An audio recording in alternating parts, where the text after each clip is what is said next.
Hi, everyone. I'm David Culver, Vice President of Government and Stakeholder Relations here at Canopy. Welcome back to Under the Canopy. It is my distinct pleasure to introduce Congressman Earl Blumenauer to the Canopy team. Congressman Blumenauer has been serving in the United States House of Representatives since 1996. He's a senior member of the House Ways and Means Committee and chairman of the Trade Subcommittee, where he most recently played an active role in passage of the U.S.-Canada-Mexico Free Trade Agreement. Most importantly to us, though, he is the chairman of the Congressional Cannabis Caucus, the first caucus dedicated to reforming cannabis laws in the United States. He has been on the front line of cannabis policy in the United States, not just during his time in Congress, but going back to his days in the 1980s on the Portland, Oregon City Council. And for all the canopy growth cyclists, including myself, I would be remiss if I did not mention that the congressman is also the leading advocate for the bike riding community. So we thank him for that as well. I'm excited for you all to meet Congressman Blumenauer under the canopy, of course. Please enjoy the discussion.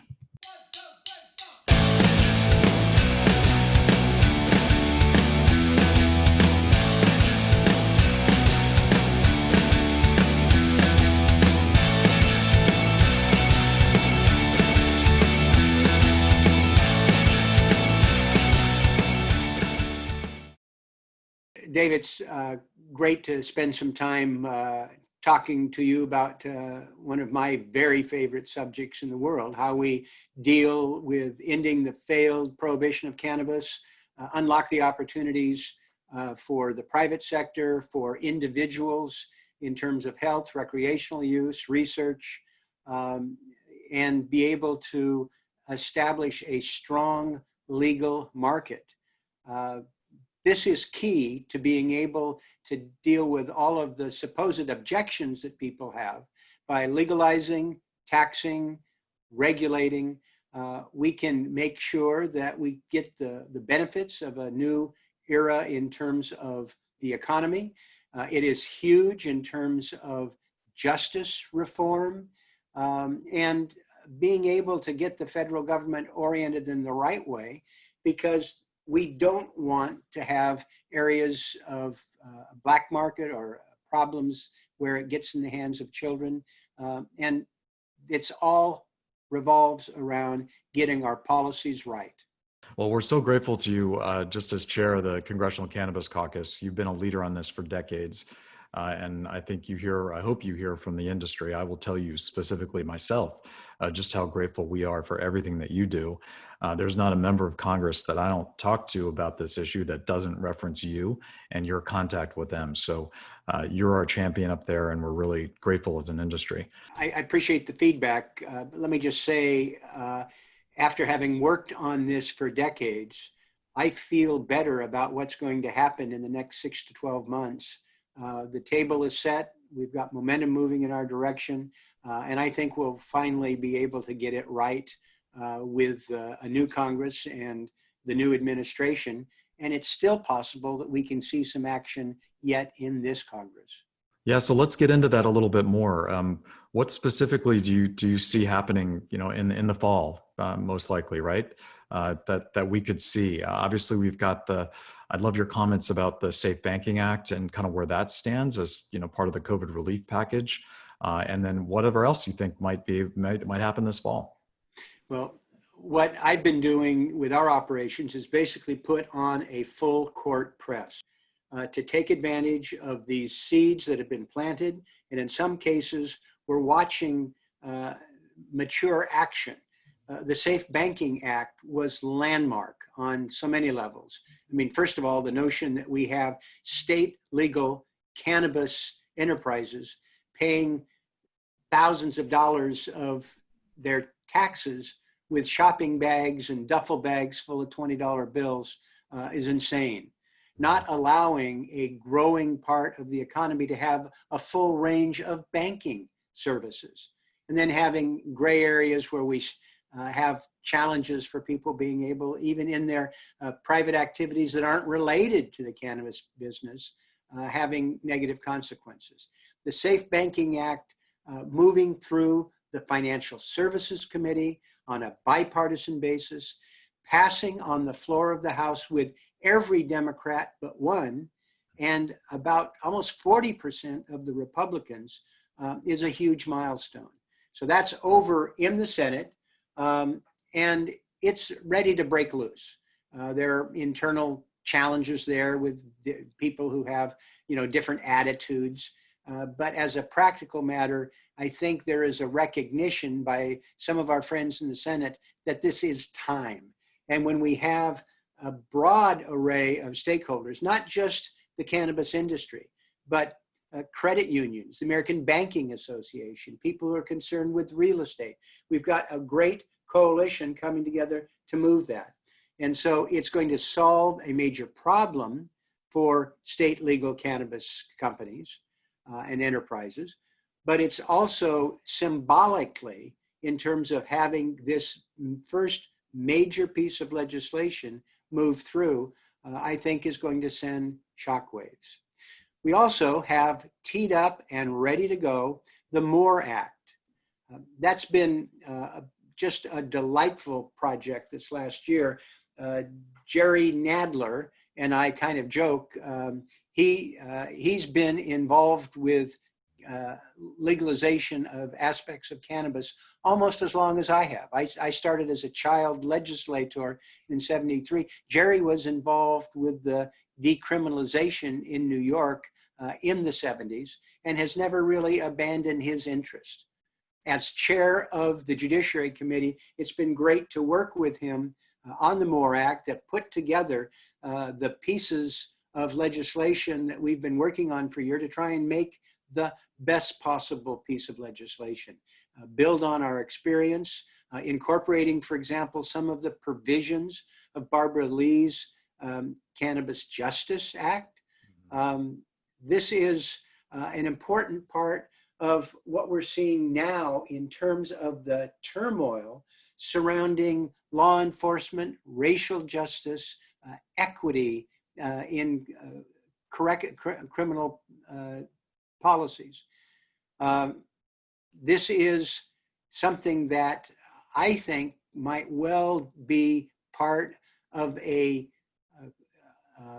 racial justice package yet.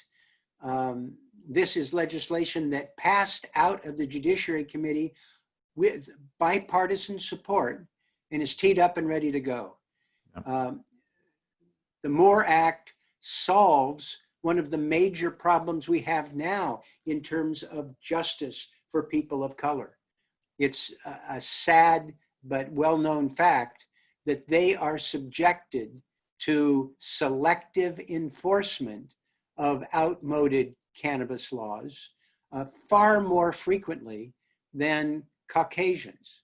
The official statistics are about 3.6%, but as a practical matter, there are parts of America where it's 6, 8, 10, 12, 16 times or more. The selective enforcement has damaged the lives of over 1 million young Black Americans. Yep. Just this week in the Washington Post was a story about a veteran traveling from his home in Phoenix to visit family in North Carolina, who stopped in Alabama for gasoline. And evidently his sound system was too loud and it attracted the attention of a deputy sheriff or a local police officer who came over to harass him for violating their noise ordinance and found marijuana.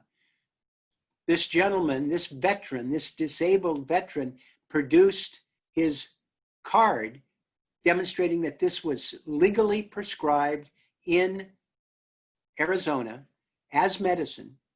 Didn't matter to them. There was no use, there was no sale. He is facing 5 years in prison for simply having possession of what in his home state was medicine. We just simply need to incorporate this in our justice reform, and why I think there's a real opportunity to do so. It solves a whole array of problems. Yeah, I mean, the situation in Alabama is so tragic, and I agree with everything that you've just said there.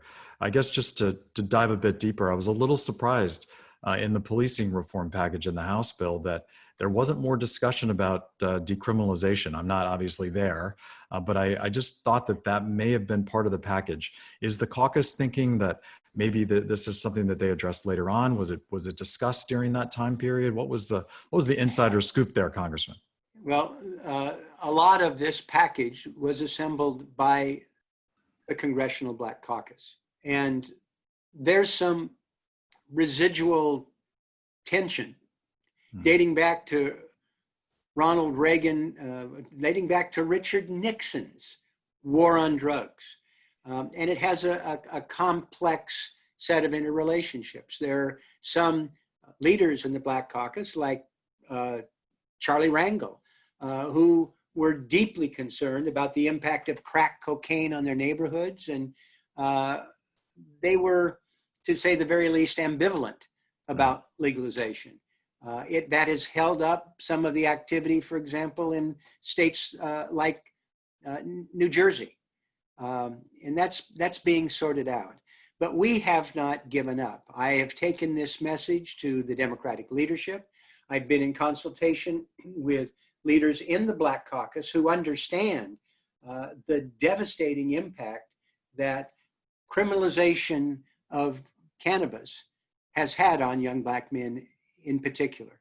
And so it wasn't ready to be part of a consensus document, but there is real momentum. There's understanding that this is important.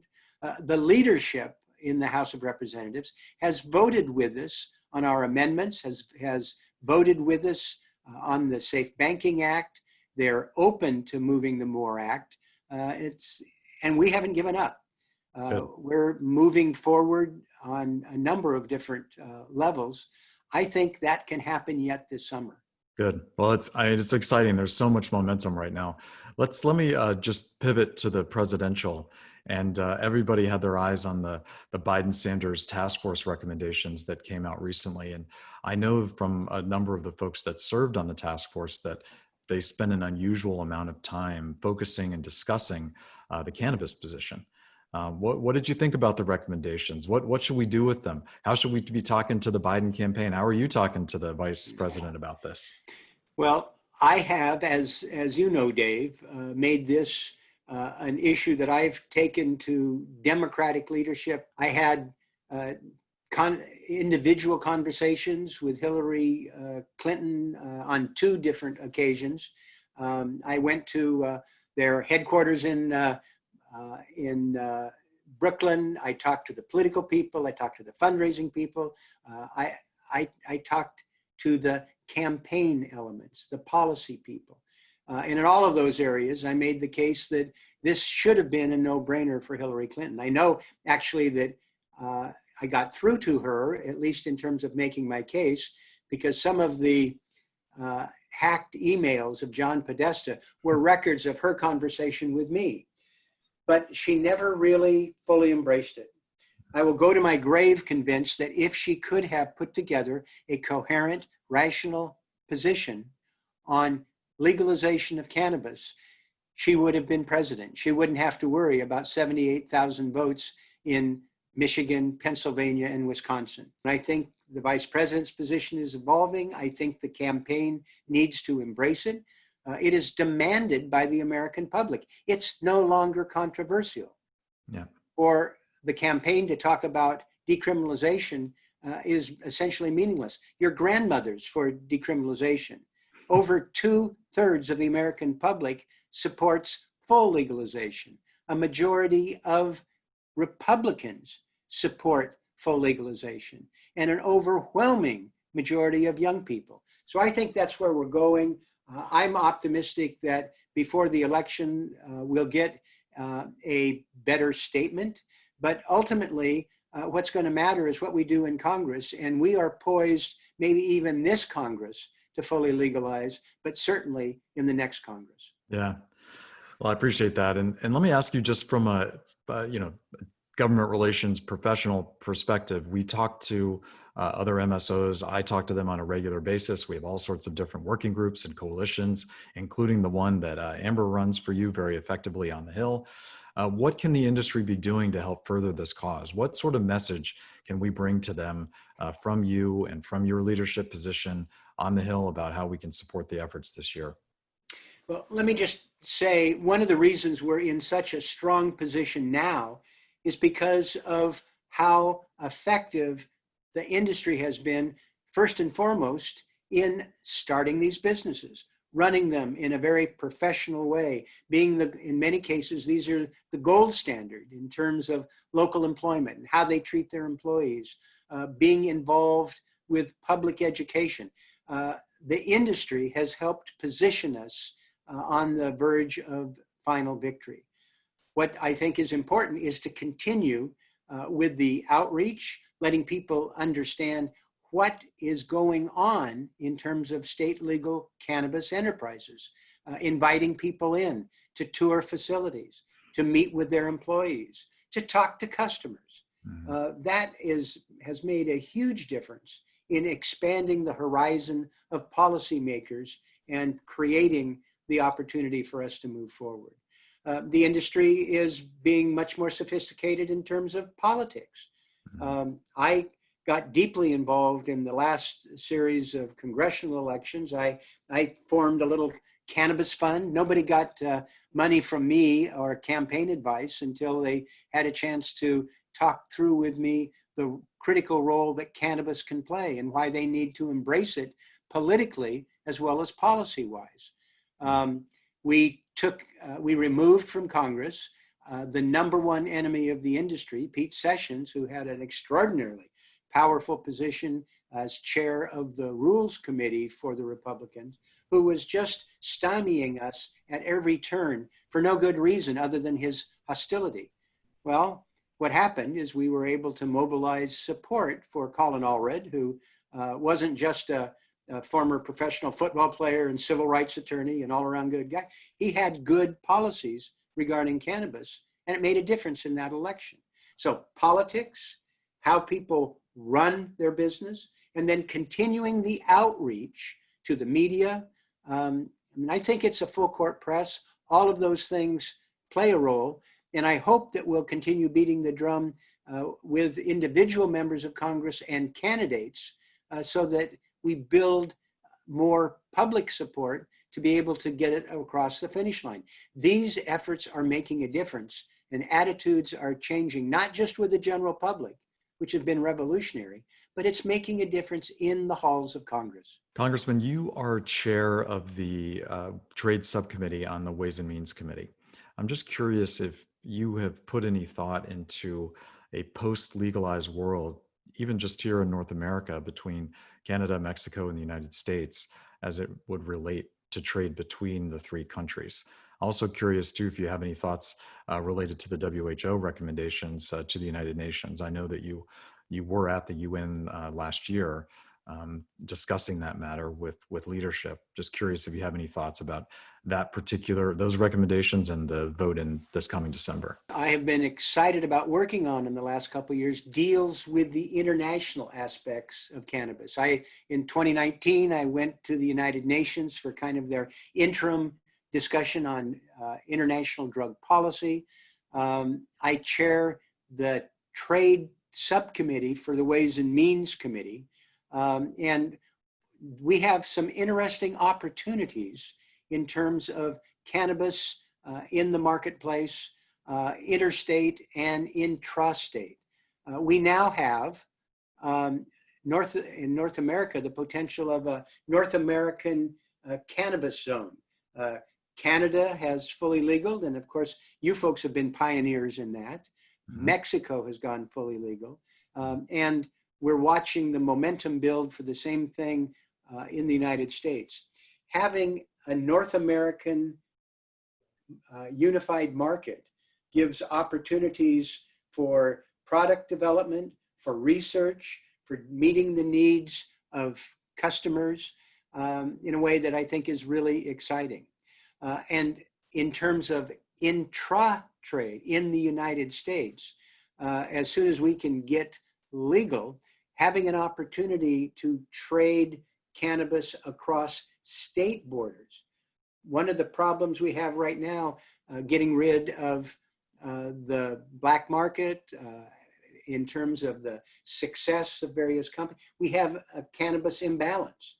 I come from a region that produces an awful lot of high quality cannabis, recognized internationally, but there's a surplus and there's no easy way to dispose of it.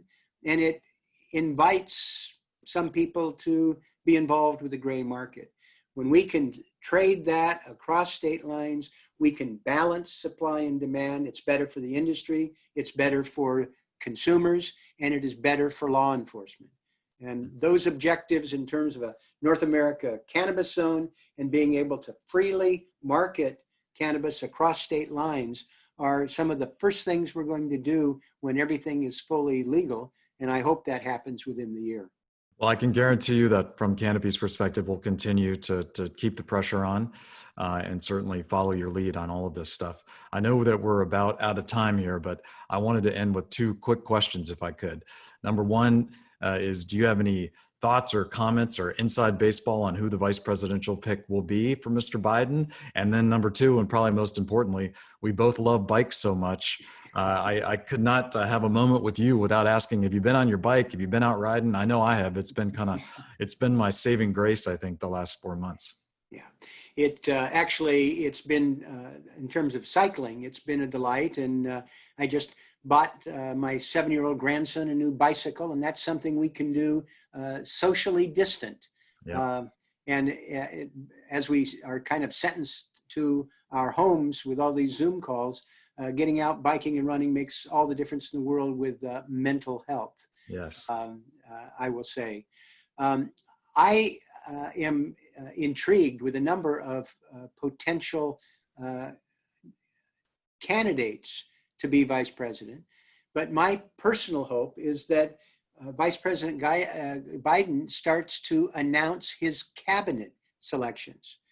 I think having every 3 or 4 days announced another cabinet position would help build momentum, would help broaden the base, because he has an opportunity to have all the spectrum of the Democratic Party, actually to make some strategic Republican appointments that have been the hallmark of every other administration in my lifetime, except the Trump administration, who don't seem to understand how to do anything on a cooperative bipartisan basis.